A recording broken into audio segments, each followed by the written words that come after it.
Welcome to the Hillbilly Hoosiers After Show. With us tonight, we have writer and director Jackson Colvin, along with principal cast members. Let's talk the season finale.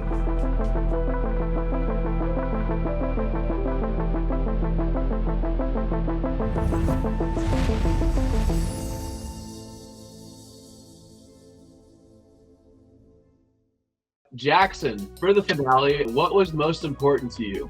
Landing the moral consequence of the shine, paying off the Josh story arc, or preserving the show's tone all the way through? Yeah, I think the finale is a big seasons long arc episode, kind of paying off everything with Josh and the shine business, and kind of wrapping it up in a bow, so to speak. That is what is fun about this show, is there's just so many things to play with. Is it is kind of like a true sitcom in the sense where it's it's 20-minute episodes, and there's a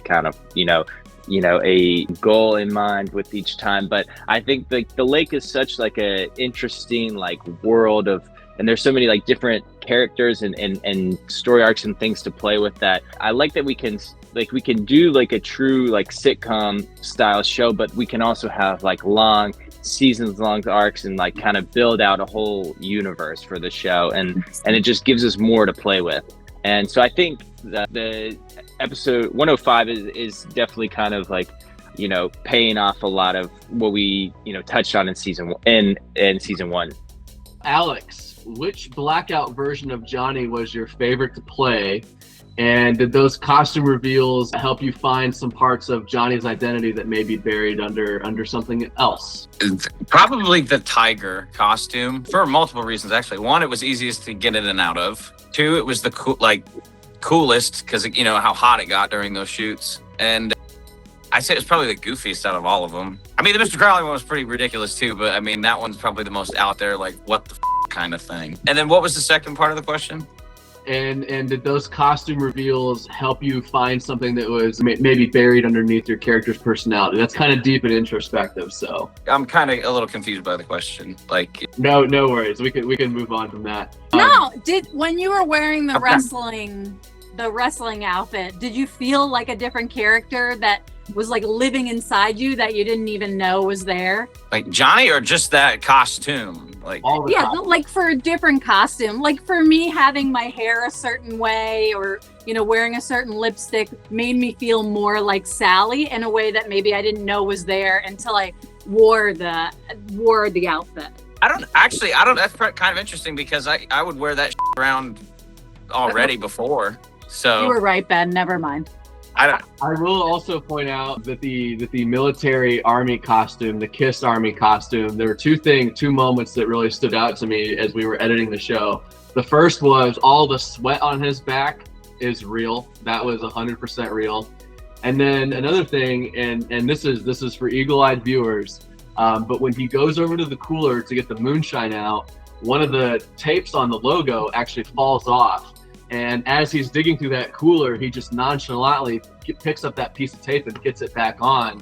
And it's so smooth in the scene and in the edit. Unless you're actively looking for it, you can't really tell that that's just happened. So kudos to you, Alex, for keeping that smooth. And the scene it was good, and we kept it in. Hank, by the end of season one, Timmy is done romanticizing the summer. He's probably done with the whole lake. How did you play that shift from let's make money to this has to stop, it's getting out of hand? I think by the end, there's some exhaustion involved. I mean, we've just gone through the events of episode 4, which is crazy. And whether or not Timmy is causing the problems or is just being influenced by them, there's a ton going on. And so by the end of it, much like a normal summer, it's almost okay, it's time to get back to the routine. So I think that's what I felt in that last episode. Sally spends the finale trying to sanitize the lake just as the biggest possible disaster is closing in. What did you enjoy about that irony? I think Sally's bottom line is just making the lake a place that people want to come. That's the success. So in the end, she's not as tight, as people think. It's not she's not full-blown Karen. She wants to have fun too. As a matter of fact, the only reason she can't have fun is because nobody else is doing their job correctly. if they would do their job correctly, she could sit back and smoke one too and join the party. So like if it comes together wrestling or at the bonfire, she's happy for it. She wants the success. It's just she's dealing with, Johnny. she's doing her best. Those cutaways to you at the bonfire during the wrestling thing, I spit up everything that I had in my mouth. That was so funny. I mean, you're just, get in there, kill him. Wait, what was happening?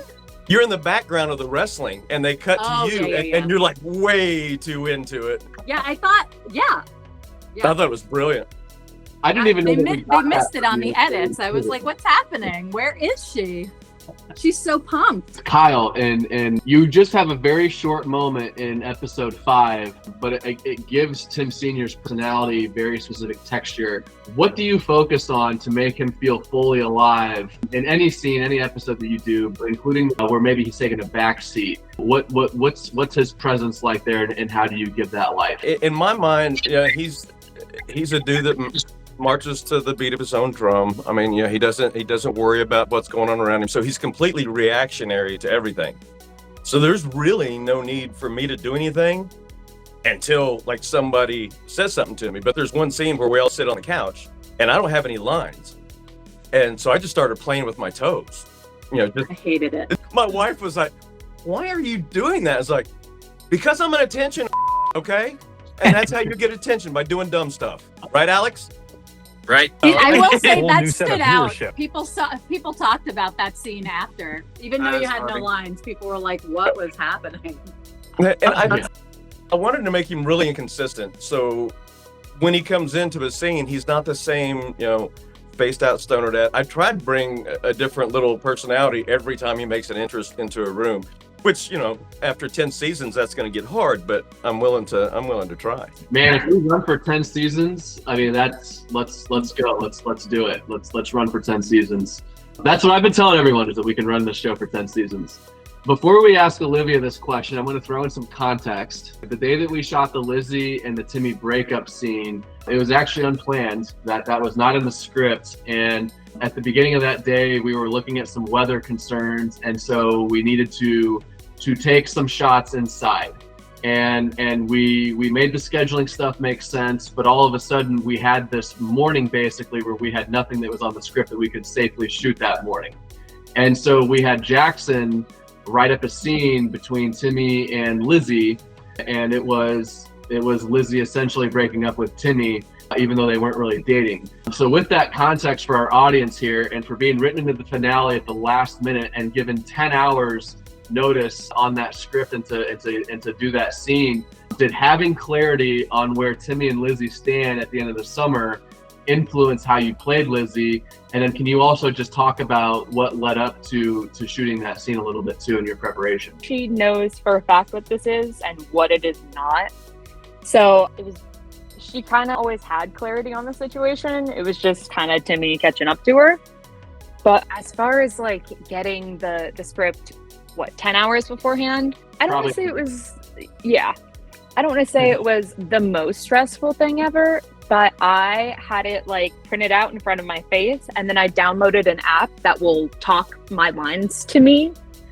So I woke up at like 6 a.m. to start having the lines fed in my ears so I can say it back, so I can get them hammered down. And then of course we get to the scene and I forget almost all of it. But it took a lot of prep. I mean, Hank and I had to run it like 5 or 6 times. Granted, we couldn't stop laughing through a lot of it. But yeah, it was stressful, but I'm really happy with how it came out. It's a lot of fun. One of my favorites in the finale for sure. And Jackson, could you for a moment talk about what it was like having to write that with 10, 12 hours notice and then directing it the next morning? Yeah, I think the beautiful thing about this show and something that I've enjoyed working with all these actors a lot on is great comedy kind of comes from in the like spur of the moment situations, and I think that kind of played into this one well. That it was sometimes you could overwrite something. You're like, oh, is this line that funny? And you kind of look at it a billion times and you change it, and then I think that was something good about this scene is you kind of just go with your first gut check reaction, and that ended up being the most funny. And it's good that I like that we kind of, the whole season's kind of building on Timmy and Lizzie's, like, you know, kind of fake relationship.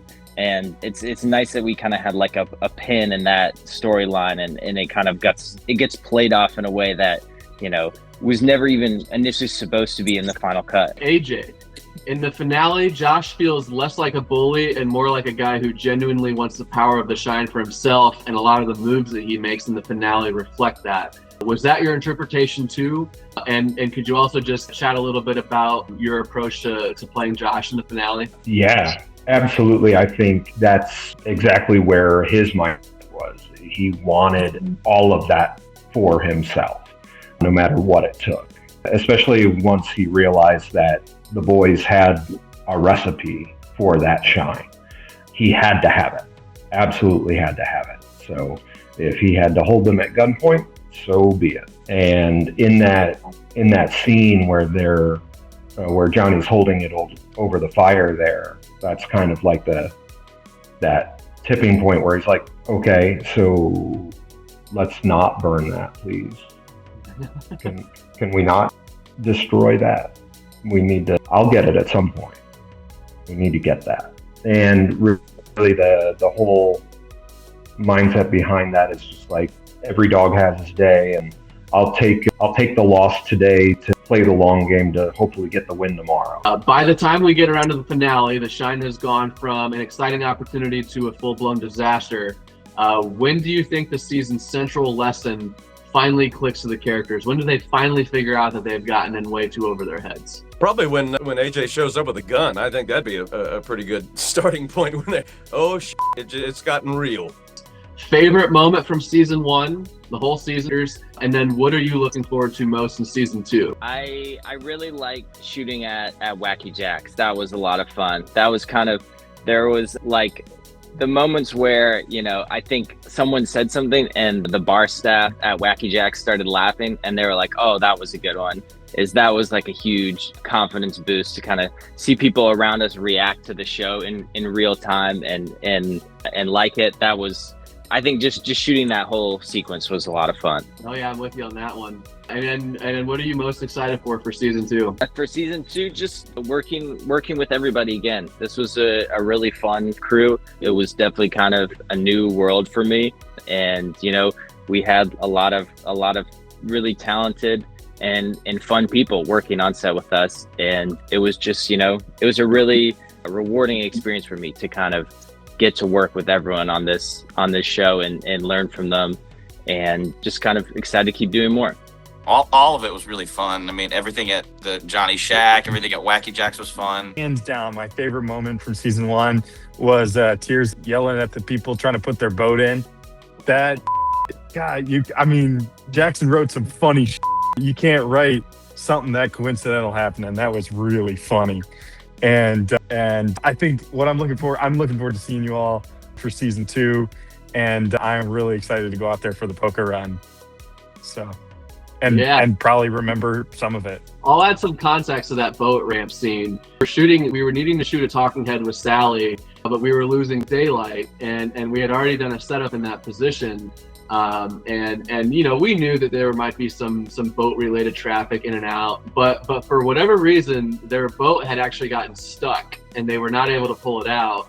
And after some time waiting for them to pull it out, we're losing the sunlight, and we're like, you know what, we just have to do this. But I went over to them, I was like, hey, look, like, we're gonna shoot this thing. When you guys make the noise pulling your boat out, we're just gonna have one of the actors like yell at you for interrupting an interview scene. And you know, they were totally on board with it, and we did it, and it was hilarious. So much so that they were actually laughing, and we had to have our sound post guy edit the laughter reactions out, because, you know, it was, I mean, look, I don't even blame them. I mean, they're not professional actors, and so they don't really know any better. And it was also just like genuinely hilarious. And I'm gonna throw the floor over to Tears to talk about what that was like for her to yell at some strangers. I just wanted to make sure it was okay to them, because I'm not trying to make any enemies at the lake. But, you know, I love to rip one off in all ways, in all the kinds of ripping off ways I'm into. I was just worried. I never want to hurt anybody's feelings, and I just don't know what's going to come out, especially when you're trying to be frustrated and angry. Like, it's just a stream of a lot of yous. I was scared it was going to be too New York. I don't know. Very fun though. Them laughing. The first time they laughed, which I think was like the second take, I was like, oh, okay, we're okay. I got this. Favorite parts were, I love meeting everybody. Like Ben, having your mom around made me feel so good. I know that's not part of shooting, but I loved her. I loved the food. I loved eating and hanging out with everybody. As far as the scenes, probably the motorbike even, I felt rushed. I've had 4 or 5 motorcycles. I just couldn't, I want to. I hope that guy's back. I hope he brings his toys back. Oh yeah, those are Henry's. Yeah, I hope Henry, yeah. Oh, that's Henry. Yeah. Oh, really? Oh, yeah, he what, how many does he own? Like 3 of those dirt bikes? He will never have enough garage space. But anyway, I didn't mean to cut you off there. I love the cast. I want to hang out. I want to perform. I think it's a really good crew. Everybody's comfortable. It's just such a nice, as a performer, it's such a nice place to be, right? You don't want to walk on set and it's perfect. I love it. And I love all the locals. Everybody's been so nice. My favorite moment is actually tied for 2. The first one is, I think it's episode 4 with the cat. It's the bit where they're talking after they have gotten the new one and all that. And Johnny and Timmy are like, do you think she's going to notice that it's different? And they're like, I don't know, man, maybe. And then immediately it cuts to her going, now the gang is back. Everything's right. That took me out. That and the bit of Timmy when Lizzie's trying to break up with him and he pours the beer into the wine glasses. We had actually cut out, or it's in there, I forget, but there was another bit of when he went around the corner during that and like put on deodorant. That scene just cracks me up. I'm looking forward to hanging out with you guys more. I know I was only able to be there 3 days last year, but looking forward to that. And I think I'd like to see Lizzie get a little bit more crazy. And if not that, I'm interested to see the new dynamic with Timmy. If it's something that's going to keep going on, if it's going to be like he's out of it, but now she's into it kind of thing, whatever that is. So excited to explore everything. There were several of my favorite moments. Of course, the boat dock scene where she's screaming to those people. I mean, I wasn't there to film that, so I didn't even know it existed. And it just completely floored me. Hank has a line when he's talking to Alex, you're an idiot. You can't even tell the difference between Coke and Sprite. That's one of my favorite lines in the whole thing. Which is wild because I have an amazing palate. I can tell the difference between spring water and purified water. But the absolute best scenes were the cameos from Jackson and Ben and Gentleman John. They're so good. When I saw Ben, just pasty white and shirtless. He'd been covering himself from stem to stern to get out of the sun. And all of a sudden, he's pasty white and all his magnificence, throwing a beer down and just bolts off. And then Jackson just completely in your face and won't stop talking. Everything's lit, dude. It's so cool. It's got that surfer vibe going. He just won't stop, won't give you a break to get in, so you can get him out of your face. You can't get around him because he won't stop talking. That shit, well, yeah. That's my favorite part of season 1 is Jackson's cameo, it's dude. Awesome. That makes me, I changed my answer. That's my favorite part of the whole season. Yeah. There's tons of plans for Tom to continue being on the lake, ruining the vibe for everyone. As he should. Loved being the least likable person you could ever find on the lake. What I'm looking more forward to, I'll take all the Tim and Sally you can throw at me. I think those were a complete joy to do. And I didn't get to do anything with half the characters. So, hopefully there's something where I interact with Johnny or AJ or Olivia, and get to do some more scenes with them. Oh, I had just forgotten about Jackson's bit. I thought that was so funny. That was my vote. I changed my vote. My favorite part was my first day on set, and I had walked up to the boat ramp, and it was when you were just starting to film the fight scene between Sally and Johnny with the bike. And I hadn't met anybody on set yet. And witnessing that go down and just the craziness behind that and how much fun that was just strolling onto that and then immediately going from that to the make 'em a hot dog boys scene. It was just so much fun, and everybody was having a great time, and it just kind of set the vibe for me because I was nervous as hell because I'd never been on screen before. So it was just great. So that was my favorite part, was just watching that fight. And then what I'm looking forward to most is just kind of getting back with everybody and seeing how it all progressed. I could just pile on to AJ's. Coming into my first day on set, and that being the first scene and coming in like that, I didn't like it, and then it became the best thing that could have happened. Like, it's nerve-wracking coming on to something, especially when everybody else has been there for a few days before you, and then to have it be that scene, and then the second it starts going, I'm like, oh, okay. I love it here. So I guess I just wanted to say something nice about Jackson and Ben. Thank you guys very much for basically letting me pick my entire wardrobe. I had an absolute field day with the tank tops, the hats. It was fantastic. And I have already been adding ones to my cart for the next season.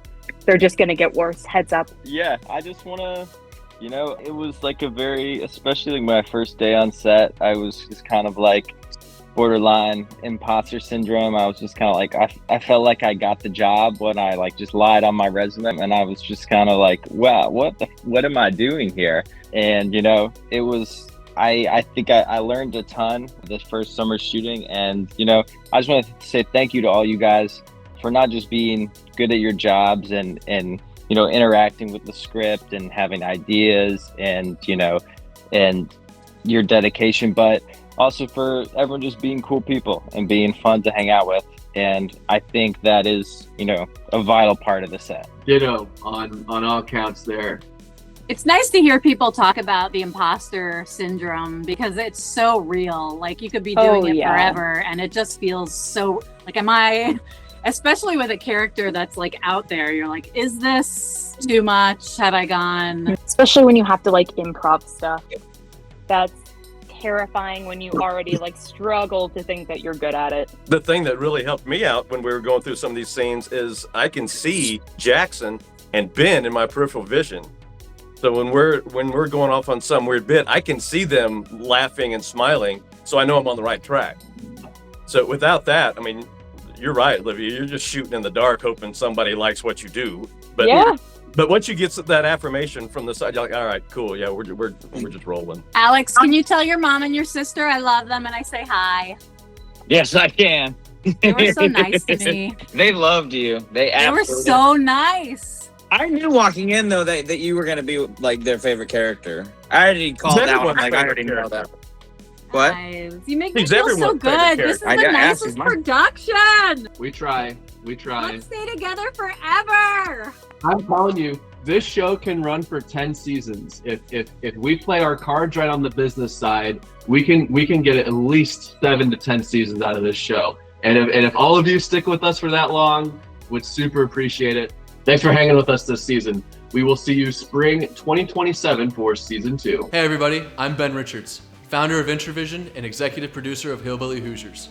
To keep up with everything that we're doing and to grab merch from our store, follow or subscribe at intravision.us or visit intravision.us. Thanks for watching, and we'll see you next time.